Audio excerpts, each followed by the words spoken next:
So thanks for joining. I'm Nicole Jardin. I'm coming to you from Calgary, and I am going to be the one doing the presentation today.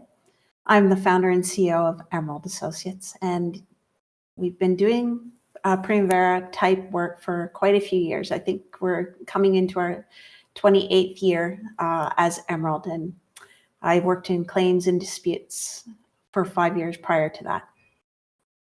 So let's first talk about, I'm doing it by myself, so you won't get anyone else. Ian won't be helping today. So let's first start with a quick question on how do you actually do your updating. So today CAPPS is focused on making sure that you can get your updates done better, quicker, faster. So we've got clients who do updating in many different ways. Maybe they take meetings and then they add the updates after the meeting. Some use Excel files, and that can work, but sometimes that requires filtering and things like that, which could take some time. Other folks use XCRs from contractors. Again, it depends on your role. And some just have emails with some updates. We even have, once in a while, some clients who say that they don't do updates. Okay, that, thank goodness, is more and more rare, but it can happen that people just use it for getting a job, bidding a job, getting a job, and then they don't really refer to it later. So maybe not everyone had a chance to answer. So I think we only had one person who put a post in with Excel. Okay, so if you can answer it, it's great. It helps us explain to people kind of how others are doing it. So it can be handy to have some of the answers. Now, well, why is it so complicated getting updates? Well, I think the struggle really comes down to we have different people contributing to the scheduling from sometimes all around the world, especially if you have high-tech projects. More and more, the procurement could be all from all walks of life, different parts of the world, large companies to small mom and pop type companies for specialty work. So it becomes really difficult because people have different systems, different software. Makes it challenging to just have a one-size-fits-all kind of approach to getting updating into P6. Now, of course, we want timely updates. Now, we want those updates because, of course, we want to be forecasting how we're doing, whether or not there's any roadblocks or whether there's any blips in the progress. So the timely updating is becoming more and more important, and we have more and more options to try and get those updates in. But we've got to make sure that it's streamlined so that it's not difficult. Everyone's able to do it, and we can have it self-serve, reliable. Those sort of things are becoming more and more the norm. People are comfortable with jumping on a phone or jumping on just a tablet or spending a few minutes getting some updates in. So more and more streamlined, self-serve is hugely important. We're more and more capable of doing that. Internet is generally getting better more and more places, even on remote job sites. And that way we can really use P6 partly how it's meant to be, which is, of course, to forecast any impacts, any negative float, any falling behind schedule, so we can make sure that we identify how to get that back on track. So that's why getting the updates in an easy, smooth, consistent, repeatable manner is so important. So let me ask one other quick question. And I think I'm going to actually ask you, how long does it take you to do the update? So I'm going to skip how often. I'm going to jump to a third question, which is how long does it take you to do the updates? Okay, now this is going to depend again too on your processes. So we have hours, days, weeks. We don't. Hopefully, no, we don't still. So really it's going to depend. And I'll share some of the people who were able to vote. So it's going to depend partly on the kind of projects you do. So if you're in a turnaround, it's going to take you hours, but you may have quite a few people helping you do an update because you might only have 2 hours to get that out the door. Now, if you're doing more of a capital project type thing, hopefully it's days, or it can still be weeks. And somebody did answer weeks. Now, that's often when you have to gather data from many different players. You might be doing cost updating, resource updating. You've got to run through it. You've got to update it. You've got to get it back out to people to review it. So it can be a lengthy process. So again, anything we can do to streamline that, make it easier, really goes a long way for your ability to forecast where you're at. To update where you're at and forecast where you're trending, and hopefully deal with any negative impacts that are coming out during the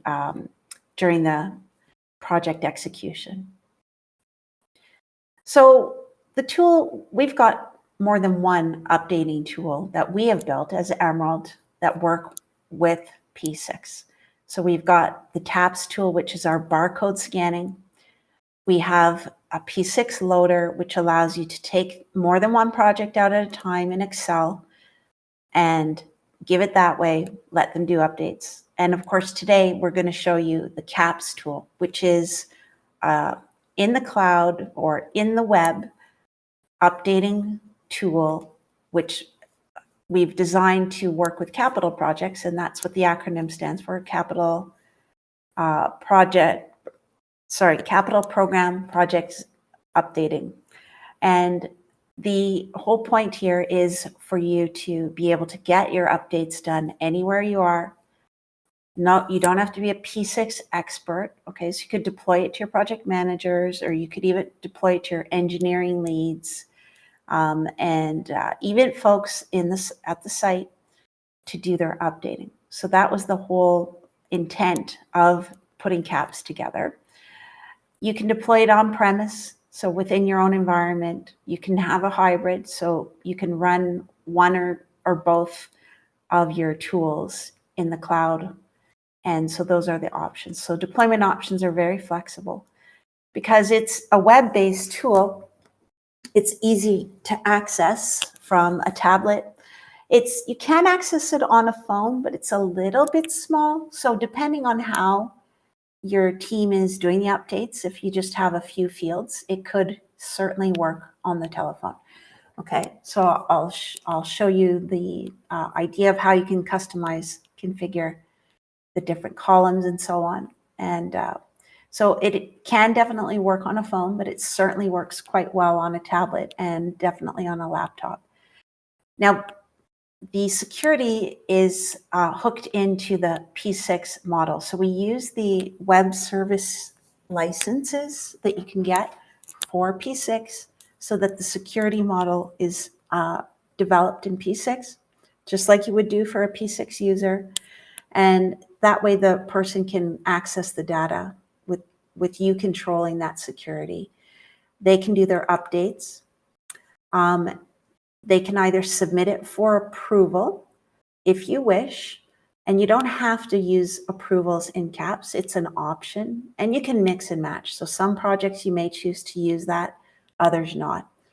And then the ability to reject it exists in CAPPS. It also exists straight from P6. So the scheduler could be your main reviewer with a rejection button or a hold button, and the feedback loop can go that way. Okay, so we designed it to be lightweight and taking advantage of what you already probably do in P6. Okay, so you would accept the information in, you'd reschedule it, you could look for any deviations, and I'll show you that in a minute.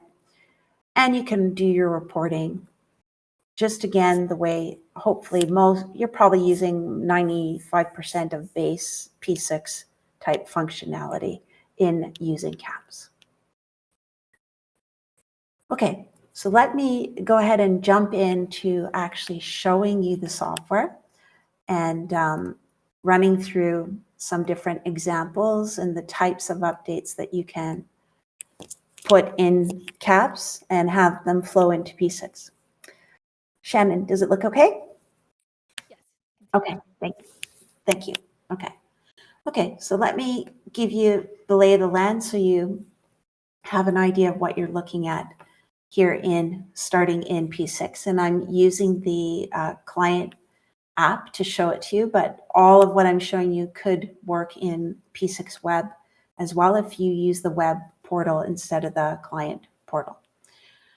So what we're looking at here are 4 projects. So more than one project can be put into CAPPS and divvied up to a user of CAPPS. Now, you might say, okay, well, I have my project manager. I'd like that project manager to do the updates and send them in to P6 so the scheduling team, project controls team can verify it. So if that's your scenario, you can certainly do that. And here's the example of that scenario where I have a project manager and I have me, NJ PM, or Marilyn PM. So we have 2 different project managers in charge of these 4 projects. So you can do it that way.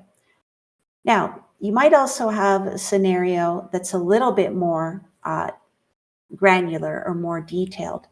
So let me show you that. So you might have this sort of scenario. So instead of 1 PM doing the whole update of one project, so let me scroll up so you can see those projects. So here's a project.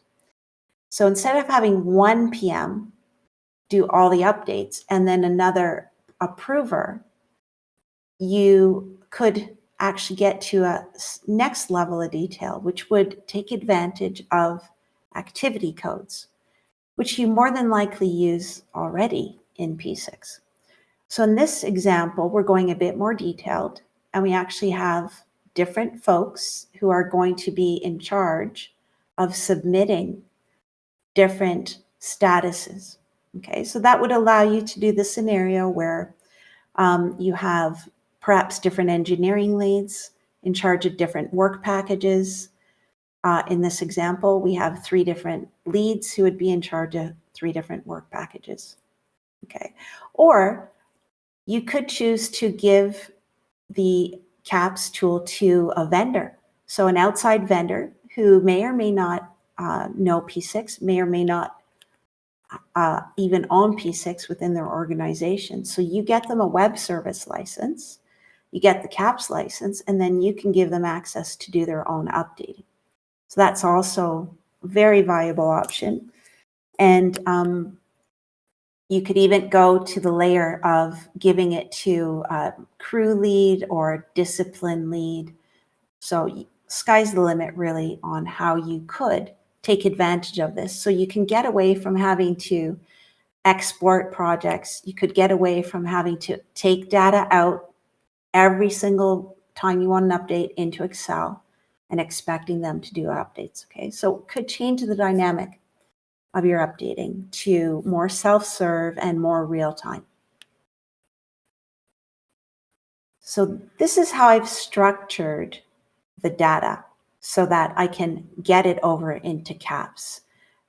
Now, in CAPPS, I can take advantage of the coding that you're doing in P6 to give certain activities to the right people for updating, okay? So let me log into CAPPS. So as I mentioned, it's a web app and it's got a secure login. So this login is given in the P6 platform, so in the P6 web platform. And you can establish which projects they're allowed to have access and all that security that you're used to in P6. I'm going to zoom out a little bit because I want to give you a bit more of the real estate here. So now I am in CAPPS and I've logged in under that Nicole J, which is that Nicole PM.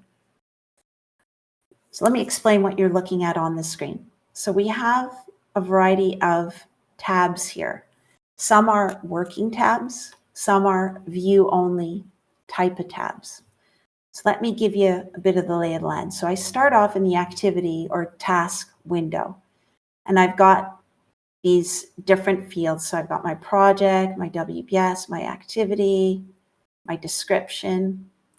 You can see I can control these screens just like you would in Excel in P6. I can control the width of them. I can control the order of them. So if I want to rearrange the order, I can do that. So those are all things that are built into the app to make it so you can configure it appropriately for what update data you want to get from that updating person. Okay, and it could vary project to project. Some projects you may use resources. So you see those are available too. Some you may use expenses. Some you may use steps. Okay, so you can have all the different components that you may want to update in a project available to you. Now that doesn't mean you have to use all of them, okay? So we have the ability to turn these tabs off, sort of like you do in P6 with your layouts. So it's a similar concept. So if I had a project where I only wanted to update tasks, I can have a layout, I can use that layout, and it changes the tabs available. Okay, so we can make it more simple. If your project just needs something more simple, you can certainly do that. And once that layout is created, you would have it available, just like you saw there. It would be available when I log in, and I can choose it and use it. So I've switched to that layout that only looks at tasks. Let's start with a simple example first. So this example, you can see, I'm not sure if you can see that, it's a little funnel and it's an orange color. So it lets me know there's a filter inside of this working column. In this case, it's my vendor column. So this particular layout would be an excellent layout to jump into if I want to do my updates just for that engineering X vendor scope of work. So this could be a great way to jump on a meeting, like a Zoom meeting or online meeting, open this up and say, okay, how'd you do on your activities this week? Okay. Now, this week would be a look ahead filter. Okay, so I can add a look ahead filter. So right now it's just showing any particular date, but I can use this filtering condition and I can say, okay, give me anything that's before. And my look ahead could be 1 week, 2 weeks, 3 weeks. You can kind of do what you want here, okay? And then it would filter it down even more.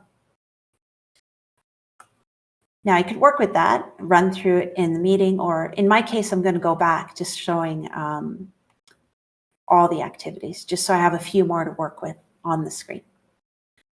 Now, we've got a few other things that are very important and helpful in the CAPPS interface. The first one here is whether these activities are critical, or we've got a near critical configuration in the back end. So I think that's set to, I'm not sure what it is set to. I think it might be a week or so to be near critical. I think it's about a week of float in there. So that's a handy one, because this is important when you're having the conversation or when the person's doing the updating to know whether their tasks are critical to the project or close to being critical. If there's nothing in there, it means there's a relatively good amount of float in there, okay? So that's one thing that we've got on the screen that's quite helpful. The other one is this BP state. So that's our key flag to let you know whether this activity, when it was last updated, whether it was approved, whether it was not approved or rejected, whether it still hasn't been approved yet. So we did some updates, but it hasn't been accepted into P6 yet. So that lets you know whether the schedulers looked at it at all. And this little one here, this yield sign, lets you know that the scheduler was the one that said something's not okay here. So we have many layers here, and it works really well for the communication, to be very simple yet effective to see what's going on with your different activities. Now, let's go ahead and do some updates, and let's push them into P6 so you can kind of see how simple this user interface is and how easy it is to get the data into P6. Now, before I do that, I want to go back to P6, and let's just open a layout that I made that is waiting for some updates to come in. Okay, so you'd have something like this where it's any updates submitted in some time frame. So in my case, it's in the last 4 weeks. And right now there's nothing that has come in the last 4 weeks in the updates. So right now it's blank. Okay. So let's do some updates and let's throw them into P6 and let's see what the P6 scheduler would see when CAPPS updates take place. So let's do a few different ones. So here I have an activity that has started. It started back in April. Last time we updated it, we said we had 25 days left on it. Let's go ahead and update that one. And let's go ahead and update that. Let's say it's finished. Let's say it finished today. So we'll take today's date and we'll update that. Okay. Now, I can also update the note in here. So we've got a 2-layer note here. It's kind of a funky field we've got here. So we've got a short note, we've got a long note, and you can see that one goes into the note, like a user-defined field. The other one goes into the full-blown notebook. So you can kind of activate whichever one, depending on your need. Now, we didn't want to lose the real estate, so we stuck them kind of together in a combo box here. Okay, so I'm going to go ahead and put this in. We are done this activity. Okay, and I can just put a quick note in here. Finished finally. Okay, so these are to communicate to the scheduler, and those 2 notes are in one slot here. So that activity is going to go to complete. And they had previously given me a little message here. So that message can be cleared by the scheduler on the next update. This one here, I had updated it, but they didn't accept it in, so they just didn't have a chance to review it. And I can go ahead and put in what is left on this activity. So I can put in a remaining duration. If it's a duration-based activity, I can say that I have 10 days left. Sorry, I should have put 10D. So you can see it's working in hours, just like P6 does, which works in hours in the background. So 10D, that would give it a forecast off my data date. And again, I can update the note. So those are 2 examples. Let me go ahead and update a new one. Okay, now this one, of course, is way supposed to only start in November. I'll bring it back. I'll bring it back to today, which I did by this little button that takes you to today. And then let's just say I started it earlier in the week. Now I can live with the remaining duration, or again, I can forecast it. And I'm going to forecast it as going better. So I'm going to put 10 days in there. And on screen, we're calculating a rough percent complete. Now, it may not be identical to what you get in P6 because P6 has its own framework, but it's a rough number, and it'll give you a good idea. And that's good enough, usually good enough for the project manager doing the updates. Okay, now I can also update activity codes. Now, you can make an activity code non-updatable, or you can make it updatable. So we have both here in this example. So this is an activity code that I can't update. You see no pick list. And I have an activity code with a pick list. Okay? So we've got both options here. Now, in terms of deciding which fields you would like on the screen, that is also configurable. Let me just make this column a little wider so I could show that to you. I don't know why I have my baseline all the way over there. I must have dragged it in a different demo. Let me just drag it over here. There's the project baseline. So we can also have the baselines on screen so they can compare it. And if you're going to use them, you're likely going to put them right beside the start date and then the finish date, which we may or may not have visible. Let me see if we've got it there. Yeah, okay, good. So let me go ahead and save that progress, and then I'll show you the different screen controls in a minute. So let me go ahead and save that progress. Okay, so it says the progress was updated, which is what we want to see. And then as the scheduler, when I log in, I'll see the updates coming into this layout. I just needed to refresh it because those were just submitted in this updating round. Okay, so now as a scheduler, I have a lot of information that I can be looking at in the update. So I've got a layout, and you just have a standard layout that you would use for your business processes. So let's take a look at these. So what I get is a set of data that tells me what the person updated in CAPPS and what they've sent to me. None of it immediately goes in and slams your P6 fields, okay? So we didn't want anything that took place without the scheduler proactively being involved in the acceptance process. So we have information here. So we have that an activity is in progress, one got completed on there, and we have information about the percent complete that the activities are going to be at. So this is, I don't know why this does this to me. Sorry, guys. I'm just going to point at it. I won't highlight it.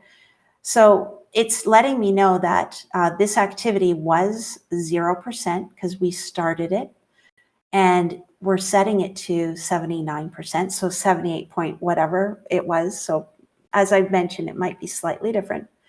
So this is what they're sending to us. Now, if I don't like any of the updates, I have the ability to hold, oops, sorry about that, guys. I should turn my email off.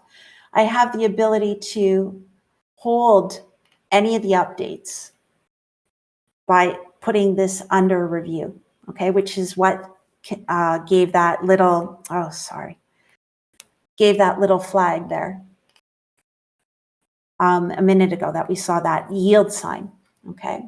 So we can definitely hold that update if we're not totally sure about it. And of course, it might be a good idea to put a note in there. Are you sure?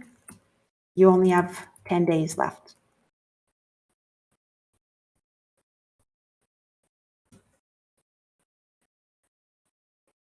Okay, so you can kind of put in whatever you need to communicate what you want them to look at. And again, very simple way to get that data flowing back and forth. So in this case, if I'm not convinced about this update, it's going to hold back this update from going into the P6 fields.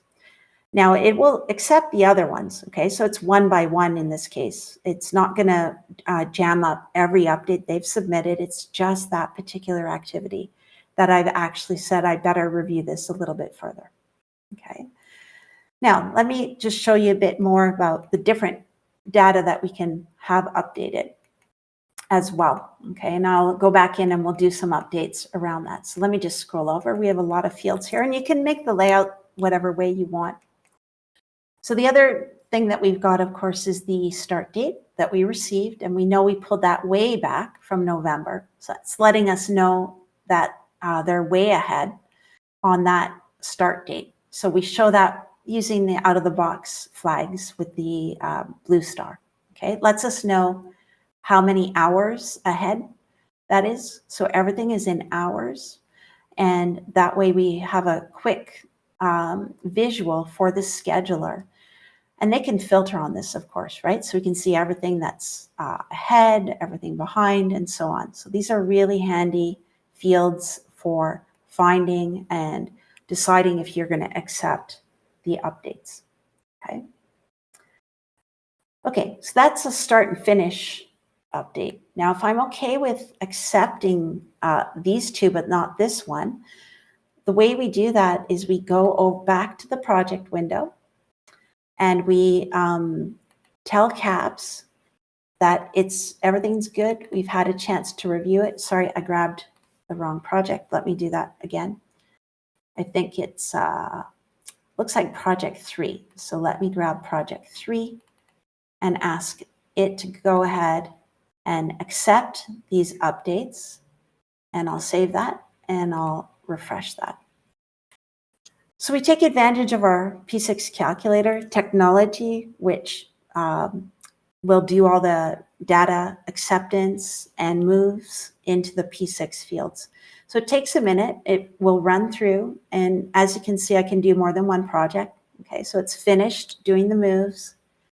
And what you should see is rather than seeing the fields just sitting in the percent complete and the start and finish, which I should have shown you the finish in specifics, which I did not. Sorry about that. The finish date is now accepted. So that's the one that I had put in for today.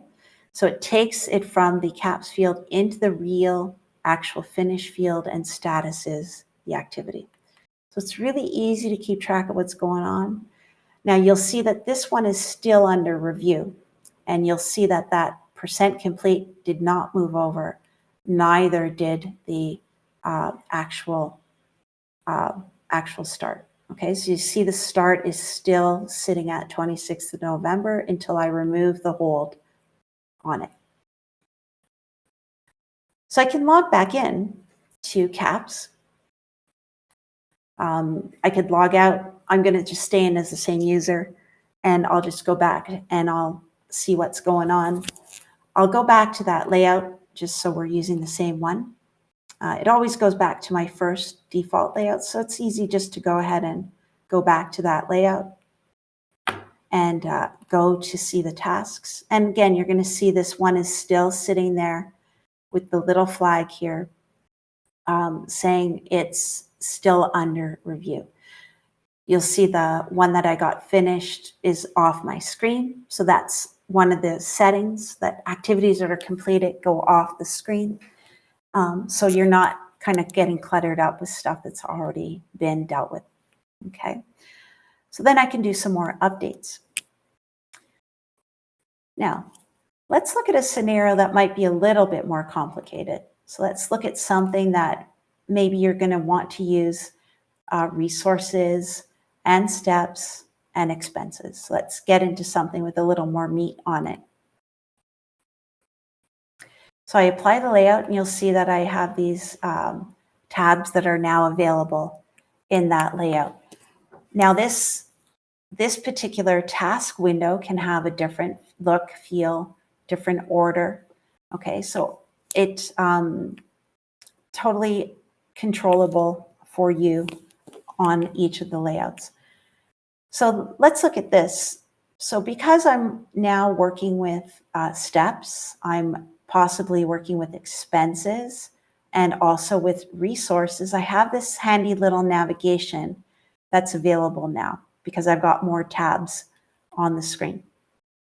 So when I'm updating, I can do it more than one way. I can go right into the resource window and I can update there, or I can use my task window and then navigate to the expenses, or sorry, this is steps. And I can just do it back and forth. Okay, so this takes me to the activity window. Whoops, this takes me to the activity window. This lets me update the start date of the activity, so I don't have to go back to the activity window, as in this example. So these activities haven't started yet. If I wanted to start it without going to the activity window, I can just go ahead and open that up and start it from in there, okay? So if we do that, I'll go ahead and put it to today's date so it makes more sense. And then I can update the steps. So updating steps could either be it's fully completed, or it could be that it's some sort of percent complete. Now we created a pick list, but if you want to put your own manual percent complete in, you can certainly do that as well, okay? So you can do it either way, just to try and make it a little easier for the updating. We've got a pick list as well, okay? So you can do that either way. So that's a step update and on one activity. So you can, what we found for our engineering clients and some of our clients running capital projects, they were able to start using this for the procurement process. So they could have a much more definitive approach to updating off-site work, if you will, work that wasn't necessarily being done in their office or on their job site, that they wanted to have a more manageable, more repeatable approach to. So, so we can update the steps and we can have them be physical percent complete updaters to help actually get a more accurate percent complete on certain activities. So that's really handy. The other thing you might need to do is you might want to update resources and expenses. So this activity I can see has both resources, steps. This one has resources, this one has expenses. So you can have a mix and match, completely up to you how you put that together. So let's look at resource updating. So I navigated over to the resources. The activity that's highlighted here in this green is the one that I was just on. And I've got a mixed bag of resources that are labor, material, non-labor. So you can have all of them, all of the different types be updated inside of CAPPS. So I'm going to update some up, some down. So some are going to go over, some are going to go under, just so you can see the idea. So I can put in that I've used up 2,000 hours, and I can put in my estimate to complete. Let's say there's still 1,000 left to go. So of course, that's not a great scenario. We're going to be going over. And again, we're giving you a rough percent complete based on the at completion estimate in this case. So I'm going to do better on this one. So let's have an example where we're doing better. Now this is a material one. So maybe that's not the best idea. Let's do it on a non-labor one. Now there's no reason for that, for what I just did. It was just in practice. Let's just say we're doing better and we're forecasted to come under. I can certainly do that on material. So I shouldn't have given the impression that there's a reason I couldn't. There's no reason whatsoever. So in this case, we've done 3,000 units of earthworks. So it's probably cubic meters. And I can say how much is left to go. So let's just say that we've got 0 left to go, okay? So again, we're given a rough calculation on percent completes, so you have an idea of where you're at. So let me do one more update. Let's do an expense update. Let's go back here to take a look. We can go through this mechanism or this mechanism. It doesn't really matter. So let's go ahead and do an expense update. That's only this one has an expense. So in the expenses, we've got a dollar amount that we're expecting to spend. We've got an actual, we've updated this once. We've got an estimate to complete that we've updated on the previous updating round. So we can certainly say that now we're at, let's say, 50,000. So we're going over, and we can forecast what is left. So perhaps we're finished. We're not forecasting anymore. So we're going to be over on this one, but we've got no expected completion, estimate to complete cost. Okay, so I've done all those updates. So again, I can push them into P6. So I can go ahead and save the progress. And it says it's gone through, which is great. That's what you want to see. So let me go ahead and refresh my updating screen, and you'll see the updates. And there should be a few more activities. Let me just close that out. And that's what we're seeing. So we're seeing a few more activities because I updated some that hadn't been updated on the last round. So you get a full overview of anything updated, in this case, in the last 4 weeks. Okay, so let's take a look at what data we just sent in, and let's take a look at some of the information you can see. So we did some step updating on this activity. So let me go ahead and open the steps down in the bottom. And the layout has the information inside of here. So I think I've grabbed the wrong one. Let me just find the one that has it. Here we go. Okay, so we put in one of those, that one of them was done, one of the steps was done, and we put in that one of them was 25% complete. So it's come in.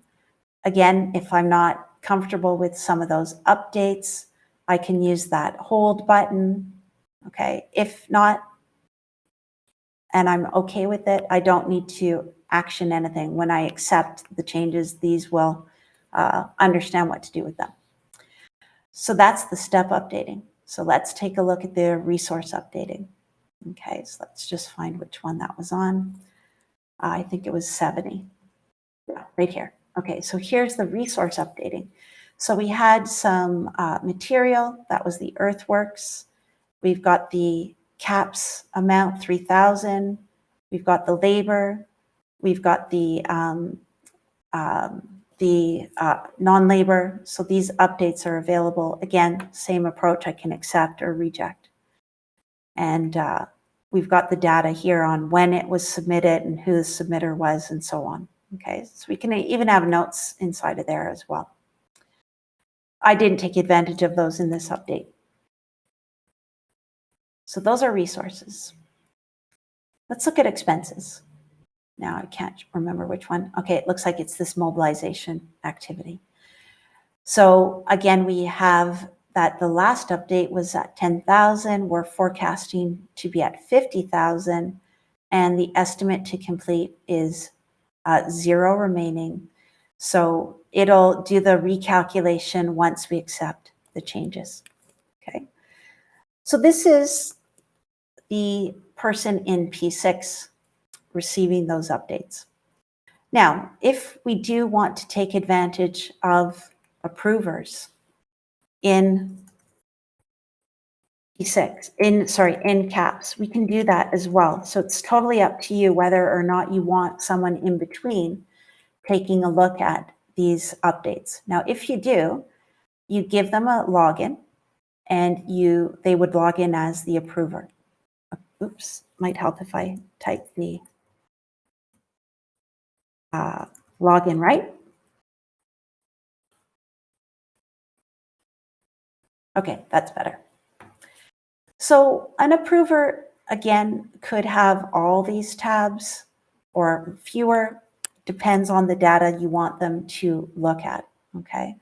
So the approver has the ability to use this this tab that I haven't shown you as of yet, this deviation request / approval tab.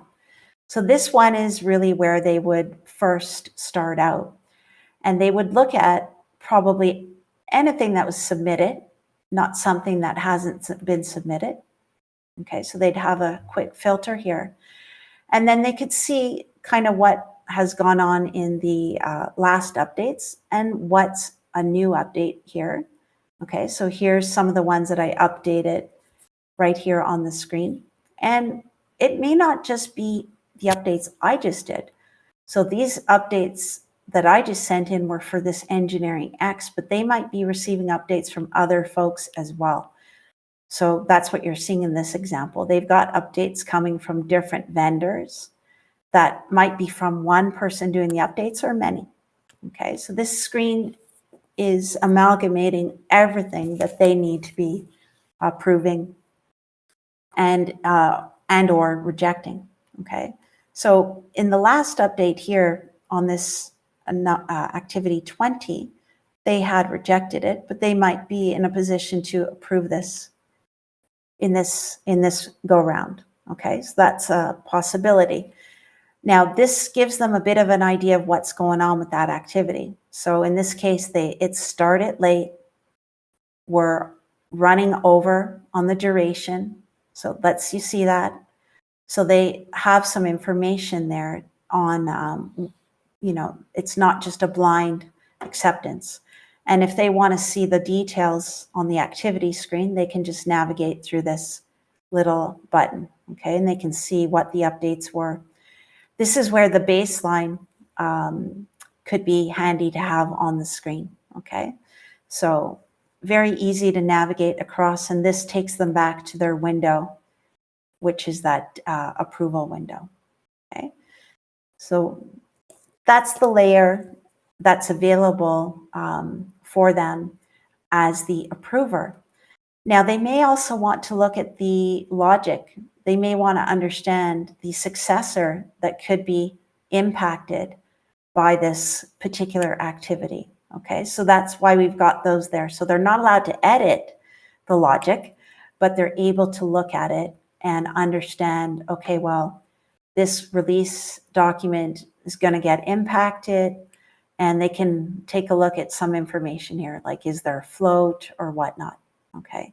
So that can be handy when they're doing the reviews as well. Now, if I'm happy with that update, I can save that progress in as well, okay? Now, the same process always for the P6 person. So they're seeing not only the submissions, they're also seeing the approvals that would be coming in, okay? So they have that availability to see the approvals as well, and they would be able to see those coming in to this screen, okay? Now, a few other things that we have available that I didn't update per se would be the suspend and resume. So if you use suspend and resume, those are available. So they can suspend an activity, and then once the activity resumes, they can use that as well. So that's available, and it comes in the same manner. Okay, so that was a very quick overview of how CAPPS works, how you can configure it, how you can deploy it, how you can use approvals in it.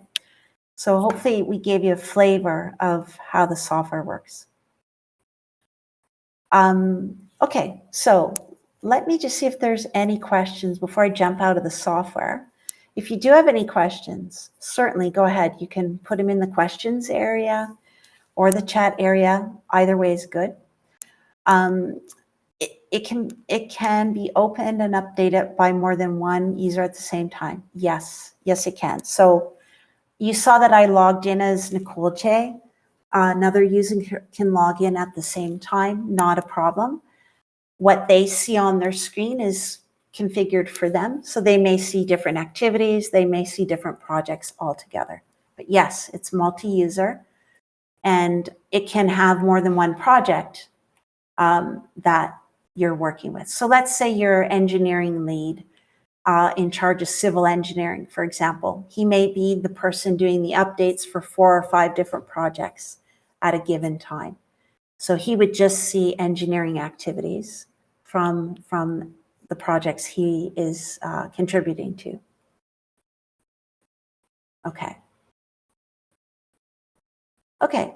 Let me jump back to the presentation. And if there are any other questions and we need to go back to the software, that's not a problem. I can do that, no problem.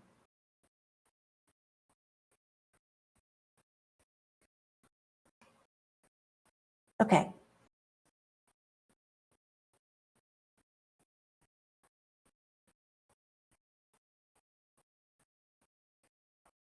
Okay, so hopefully you got a flavor for how the software works, how easy it is to work with, and how our approach to it was to try and take as much advantage of what you're already using, more than likely in P6. So we're using project codes, activity codes, and keeping it really lightweight.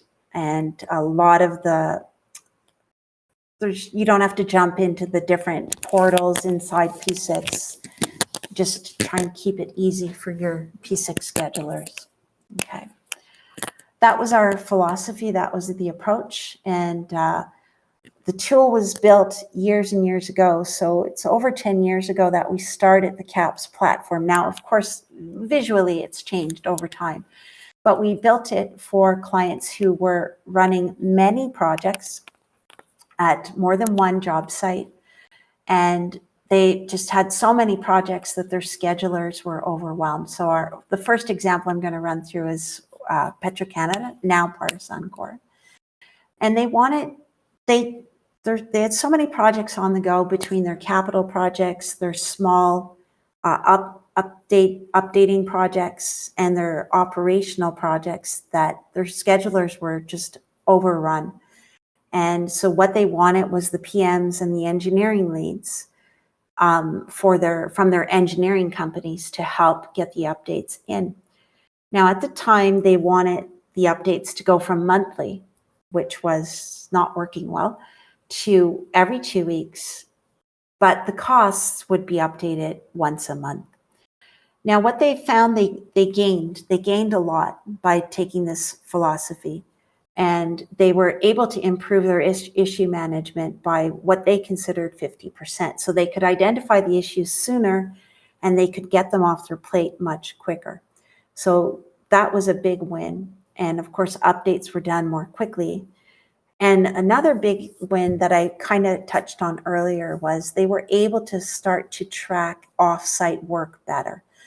And offsite work can be a big thing, especially when you've got long lead items coming from other parts of the world. You don't want to have any last minute showstoppers come out of the woodwork. So that was a big win. So another example I've got here on a slide is a company, Vico Canada. It's now CH2M.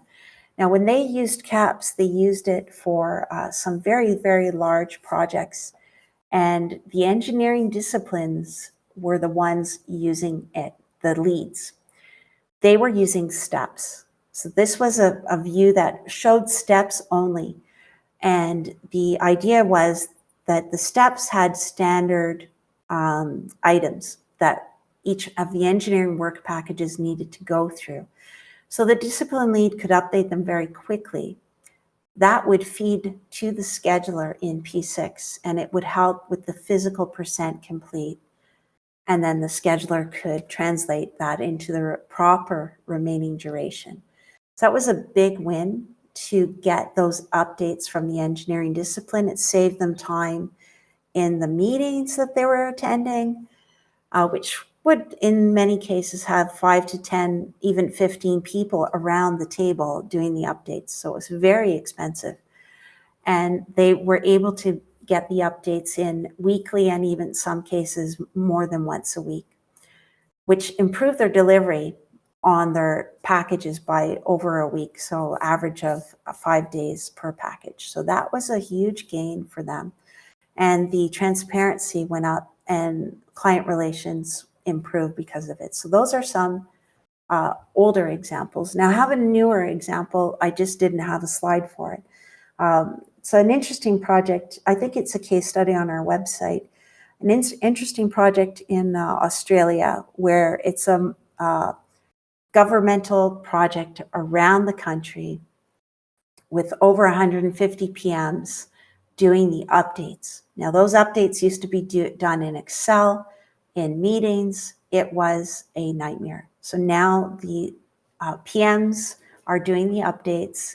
In their case, they don't have an intermediate reviewer. They push into P6, and they actually auto accept them in their example. So I didn't highlight that, but you could auto accept, and then the scheduler reviews it. So that was their decided process. So they're auto accepting, it auto updates, and the scheduler then, if need be, goes back to communicate with a PM if there's something that maybe doesn't look quite right. So again, the same philosophy. They wanted the updates to come in much quicker. They have very strict reporting deadlines, and they were having a lot of trouble meeting those deadlines with over 150 PMs on the program. So that was a big success because they can hit those deadlines now. And their deadlines are monthly, but they've achieved by every 2 weeks quite successfully.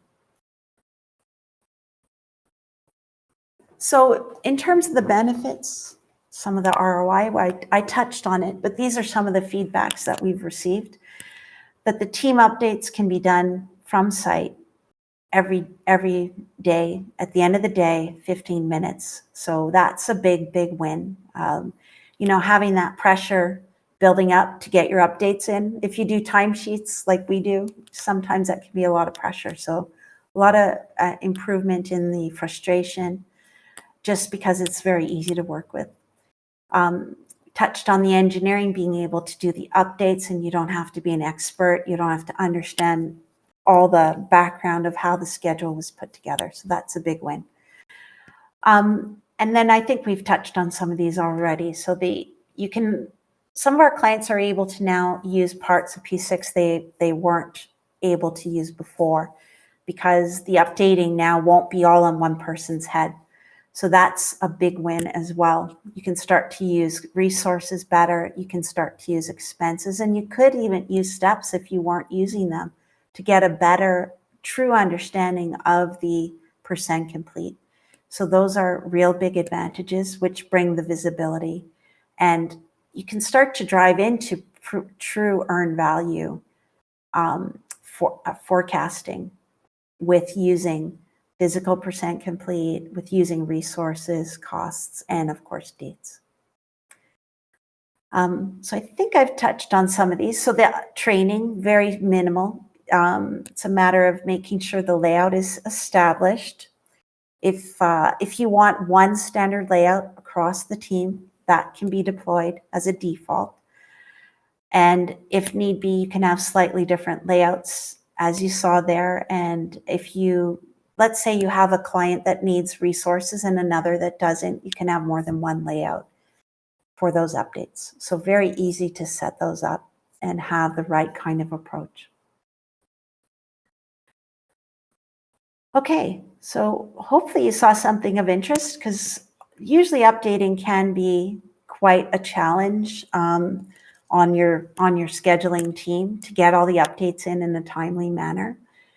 And what you're seeing there is just one of many of Emerald's tools that we've put together, not only for updating, but P6 Loader is a great tool for building schedules. We've got a newer tool that you may have been invited to see, P6 Scrubber. So help you make sure that you don't get a bunch of stuff you don't want in your P6 database through XER. So we've got a lot of tools worth exploring, just to try and make your usage of P6 that much better for your company. So I'm just going to throw up one last quick question here. So hopefully you saw something of interest. And if there is something that you do want follow up, you can go ahead and answer what you would like to see from Emerald on helping you with the next steps. If it looks interesting, you want to explore pricing, or if you want to have a call to discuss some of this tool or others, go ahead and answer those.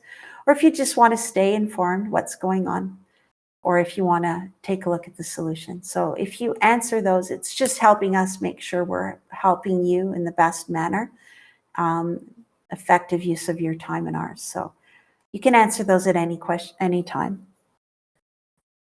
All right, so I think I've run through everything that I wanted to show you. I'm happy to stay on if you have some more questions and answer those. And if you do want to give us some feedback on what you would like us to do on the next stage in your exploration of CAPPS or any other tools, go ahead and answer that in there. That's wonderful. If you would like to reach directly out to myself, my phone number and email is on there. And Donna, if you want to throw your email in and into the chat room. Some of you may be closer to Donna in the Philippines. So if you prefer to reach out to Donna, she's available and she can give you a hand as well. So she can put her email in the chat. Okay, excellent. So again, if I'll stay on for another minute. If there are any other questions, you can throw them in the question room. If not, thank you so much for joining. Hopefully you had a good hour. Hopefully you got some food for thought and have some things that you'd like to explore with Emerald to help you use P6 even better than what you're using, how you're using the tool right now. Thank you so much.